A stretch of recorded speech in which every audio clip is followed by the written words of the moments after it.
Remember that video I posted last night about Doug Ford's plan to end indefinite leases? Well, less than 24 hours later, the government just walked it back. After a wave of backlash from tenants and housing advocates, the Ford government has officially canceled consultations on that proposal. Yes, you heard that right. The same government that was ready to rewrite Ontario's tenancy laws just hit pause. It sounds like a win, right? But see, here's the real question. Was this a genuine victory for renters or just political damage control? Because just days ago, the province was preparing to launch consultations on that proposal that would have changed how leases worked in Ontario permanently. So for decades, when your one-year lease expired, it automatically just rolled into a month-to-month, which pretty much gave people stability. You could stay as long as you follow the rules and obviously pay your rent. It's not flashy, but it was the backbone of Ontario renting. Under Ford's plan, that would have ended. So when your fixed term lease expired, it could have simply stopped, like fully stopped, and your landlord could have said, hey, we're not renewing you, with no cause required. And that one change would have shifted decades of rental stability onto shaky ground overnight, literally. And tenant groups called it a landlord's dream, while a few landlords warned it could have created chaos and more turnover. Even they didn't want to deal with that uncertainty. And then, after days of outrage, the Ford government blinked. Housing Minister Robert Flack put it on a statement saying that residents expected stability and predictability in Ontario's rental market, and now is not the time to consider changes to the system. So the translation, the backlash was deafening. Organizations like Acorn Canada and the Federation of Metro Tenants Association and several city councillors had already mobilized against it. And within days, the government that rarely admits defeat backed off, and pretty quick. So is that victory? Well, kind of, but before we pop the champagne, let's get real. Canceling the consultation doesn't mean that this crisis is fixed. It just means this round is over, because Ontario's housing system still has cracks running through every part of it, and those cracks are getting wider. So let's start with rent control. It only applies to units built before November 15th, 2018. So anything newer, it's exempt. So that means that hundreds of thousands of renters, people in condos, new apartments, basement apartment rentals, and purpose-built rentals have no protection from huge rent hikes once those lease term ends.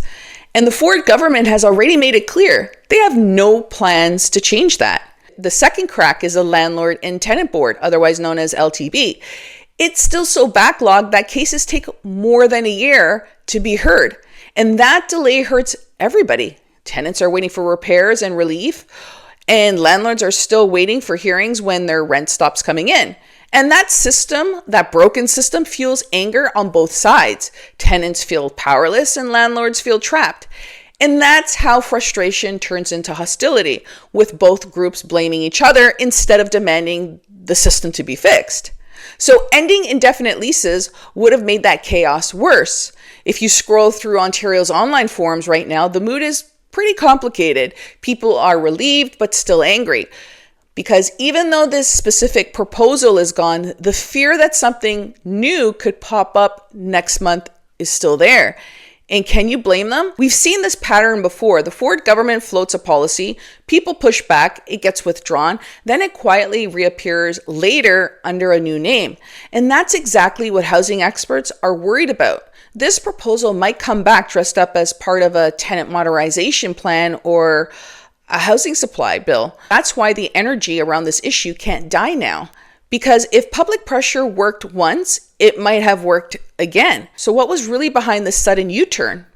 Simple, political survival. After months of controversy over the Greenbelt land swap, questionable developer ties, and public trust issues, the government couldn't afford another storm, especially one that made them look like they were siding with landlords over ordinary renters. And that proposal to end indefinite leases wasn't just bad optics, it was politically radioactive.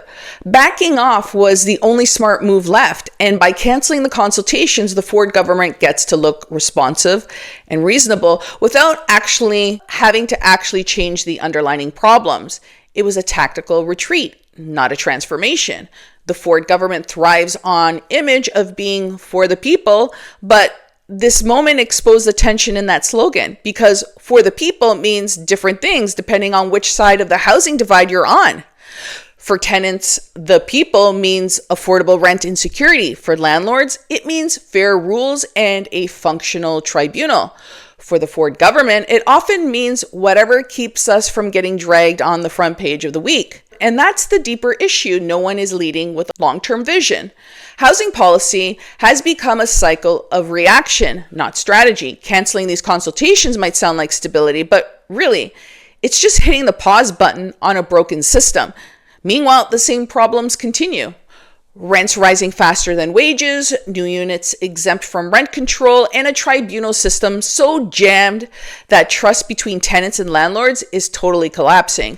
And this isn't just about policy. It's about people trying to live their lives without the rules changing mid-lease.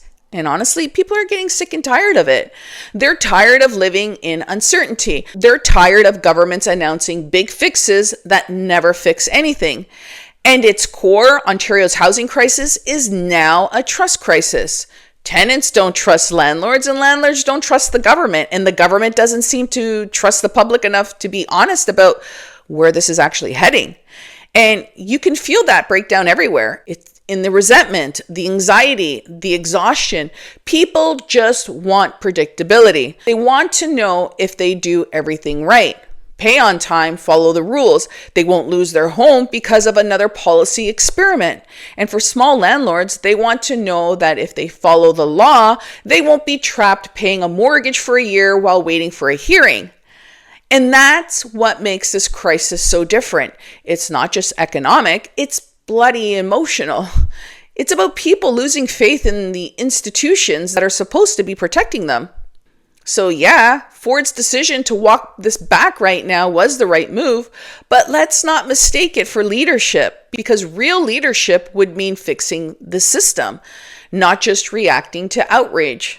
So what does that entail? It would mean reducing the LTB backlog, expanding rent control protections, and actually making it possible for both tenants and landlords to operate within clear, fair rules.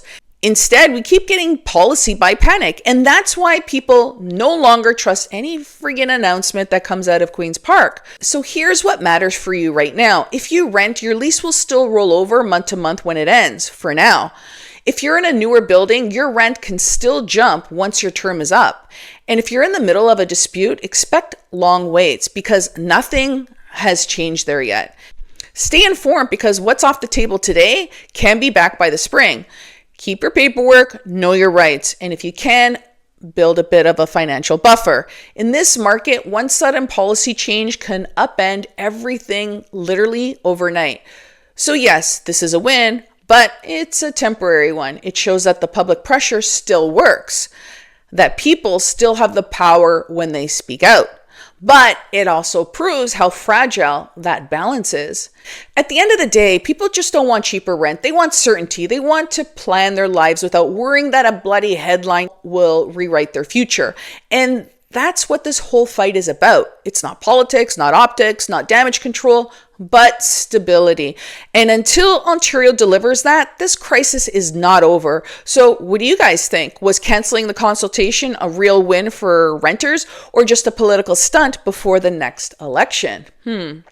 Let me know in the comments, because this isn't just policy. This is real life for millions of people trying to survive in the most expensive province in Canada. And if you haven't already, hit that subscribe button, because in Ontario's housing market, everything can change overnight. Thanks for watching. See you in the next one.